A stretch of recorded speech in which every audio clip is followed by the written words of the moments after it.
it's dead. It's a big hole, and the hole is 25% of that is locked up right now. Yeah. Even when B Cots have a party, you as you a DJ, you can play all the R&B records you want, but then you start getting to a space where you like, God damn, I can't play this. People, you know what I mean? It feel a little uneasy, right? So all I'm saying is that space is there, and it's time for us to fill that space. Yeah. All I want to say is,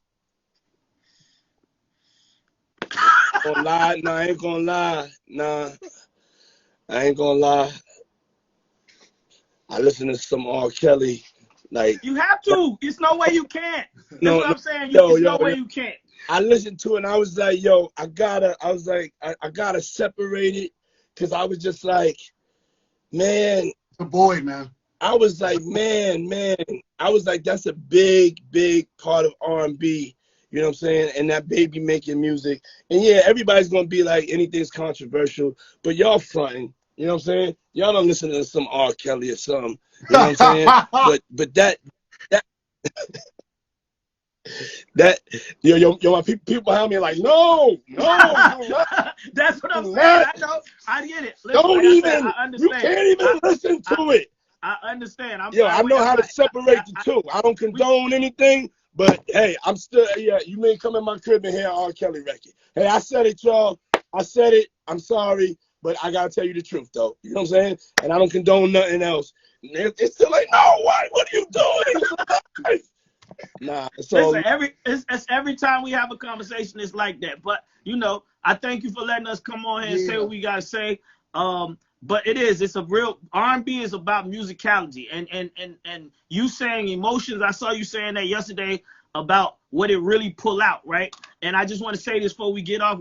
We have the most emotional record, R&B record out right now with Division, and it's making girls pull their hair out. It's making guys scared to even sing the song. But then you can't help it because you be in the club, because the choir part, niggas be singing along with it. Yeah, and I just want to say that the song does not actually promote cheating. It's just a conversation, right? And if you sitting there having a conversation with your girl, and if she's your girl, your real girl, or just your partner, you should be able to have a conversation with her where you say, if this was to happen, how would you feel about it, right? And it's just really just a conversation, but women are taking it how they want to take it. But at the same time, that's what R&B is supposed to do. It's supposed to provoke you to do something and feel. It's evoking an energy, and that's what I keep hearing you talk about and seeing you post. Yeah. That's all we doing. It's not even about being toxic. I don't think it's about that. I think it's about just being, just evoking emotion so that you can understand the separation between all musics, right? That's what R&B has always done. Mm-hmm. If you think I'm lonely now, wait until tonight. You know what I mean? Like, niggas was talking that talk. You feel me? Hey, yo, JD, I do want you to answer this question. Why do you think there's a lack of bridges, ad-libs, you know what I'm saying, vamp outs on, because Tory didn't, as you said, Tory didn't really get into the, you know what I'm saying, to the exact thing I was asking. You know what I'm saying? And shout out to Tory for coming. Can't wait to see you at the camp, kid. Well, we was just talking about this. A bridge and a record, right, is usually done when you in the room and you feel like you've maxed out with where you could go, right? But you feel like the song ain't over. That's a producer songwriter real single moment to like. I still feel like I got something else to do, right? Because we talking about the Beyonce record. Mm-hmm. She went to a bridge, and what's the song? She went to a modulation. No, but what's the song? Love on Top. Yeah, and Love on Top, she went to the bridge, and then she went to one modulation, and then she went to 6 more modulations, right? That's just to show you, I can keep going. I can keep going all the way up the scale. I can really sing, right? And that's just really the emotion that singers have. Right? And bridges became a thing where people was like too much. I saw Troy Taylor talking about this one day. He was like, man, they got bridges back on the radio.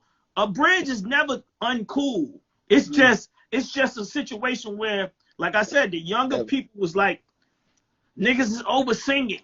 You know? It's crazy to me that like Boys the Men, We Don't Hear Them No More. Them niggas is amazing, Mm-hmm. right? We should hear that. And we got to also do this. We also got to stop doing this.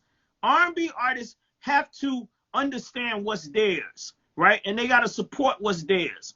The Urban AC chart does not mean you ain't as good as nobody else in the rest of the world, right? If you get a #1 Urban AC record, you should act just as happy as you got a Hot 100 record. Because who's to say that Billboard determines what's what? This is what's black. You know what I mean? Yeah. We got to support what's black music. This is our black music. I seen Queen Naija say she got her 4th #1 Urban AC record, and she's actually promoting it. You have to. You celebrate it. You got to celebrate it. You Yeah, can't let's just, celebrate her. you got to celebrate it. Applause, Queen You gotta Naija. celebrate it.